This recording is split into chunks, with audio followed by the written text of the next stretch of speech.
অনলাইনেই করা যাবে অন্নপূর্ণা ভান্ডারের আবেদন ঘোষণা করেছেন পুরো নারী শিশু কল্যাণ মন্ত্রী অগ্নিমিত্রা পাল। অনলাইনে পোর্টালে গিয়ে অন্নপূর্ণা ভান্ডারের জন্য আবেদন করতে হবে। মন্ত্রী অগ্নিমিত্রা পাল বলেন, যারা লক্ষ্মীর ভান্ডার পাচ্ছিলেন তারা সবাই অন্নপূর্ণা ভান্ডার পাবেন। 91 লক্ষ নাম ভোটার তালিকা থেকে বাদ পড়েছে, পর্যালোচনা করা হবে। তাদের নাম আপাতত বাদ যাচ্ছে না, তবে কেউ মারা গিয়েছেন, কেউ যদি বাংলাদেশের নাগরিক হন, তারা কোনোভাবেই এই সুবিধা পাবেন না। যাদের নাম এসআইআর থেকে বাদ পড়েছে তারা নাগরিক কিনা সেটা যাচাই করে দেখা হবে।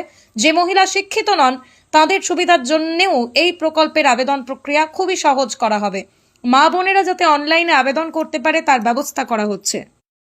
যারা লক্ষ্মীর ভান্ডার পাচ্ছিলেন তারা সবাই অন্নপূর্ণা ভান্ডার পাবেন। আমি আবার রিপিট করছি, যারা লক্ষ্মীর ভান্ডার পাচ্ছিলেন তারাই সবাই আবার অন্নপূর্ণার ভান্ডার পাবেন।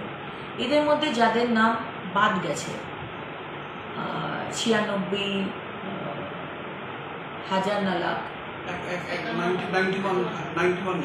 91 লাখ মতো, তাদের অ্যানালিসিস হবে। তাদের নাম ইমিডিয়েটলি বাদ যাবে না, তাদের অ্যানালিসিস হবে। কাদের নাম মারা গেছে সে তো আর লক্ষ্মীর ভান্ডার বা অন্নপূর্ণার ভান্ডার, লক্ষ্মীর ভান্ডার পেয়ে এসছে, অন্নপূর্ণার ভান্ডার সে পাবে না। কেউ যদি বাংলাদেশের সিটিজেন হন, নাগরিক হন, বা বার্মা, রোহিঙ্গা, সে তো আমাদের অন্নপূর্ণার ভান্ডার পাওয়ার তার যোগ্যতা নেই, সুতরাং তারা পাবেন না। কিন্তু যাদের নাম যে কোনো কারণে ডিলিট হয়েছে, তারা আমাদের নাগরিক নন, সেটা অ্যানালিসিস করার পরে জানা গেল, তারা লক্ষ্মীর ভান্ডার পাবেন না। এর থেকে আলাদা করে রাখা হয়েছে যারা ট্রাইব্যুনালে আপিল করেছে, তাদের নাম কাটা গেছে, এবং যারা ট্রাইব্যুনালে আপিল করেছে তারা কিন্তু এখনও লক্ষ্মীর ভান্ডার পাবেন। তাদের নাম কিন্তু কাটা যাবে না, বিকজ তারা আপিল করেছেন, তারা প্রসেসে রয়েছে।